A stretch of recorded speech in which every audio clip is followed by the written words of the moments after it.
gunshots coming from the rear of the club. Both officers went back to that area and found a male standing there with a gun in his hand. Also first this morning, we're hearing more about a weekend shooting, the latest in a series involving officers. Now, the latest shooting here happening at Club Pierre on East Orange Avenue early Sunday morning. Now, per department policy, 2 officers are now on administrative leave pending the outcome of an internal investigation. We're told officers Derek Braxton and Jason Ravenel confronted 24-year-old Jacoby Hart after they heard gunfire in the area. Police say Hart ran away when officers tried to arrest him. During the chase, police shot Hart. The officers gave him verbal commands and drew their weapons and told him to drop the gun. However, Mr. Hart did not do that. He chose to run towards Monroe Street, still holding onto the gun.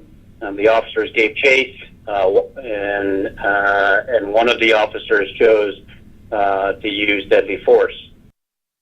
Hart is recovering at a hospital. Police say he is believed to be the initial gunman in the shooting at the nightclub.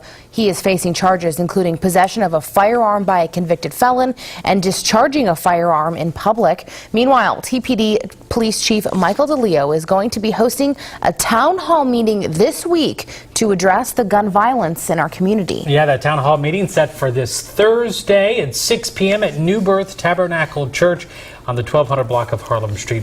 Jury selection now underway in Wakulla County. It's a case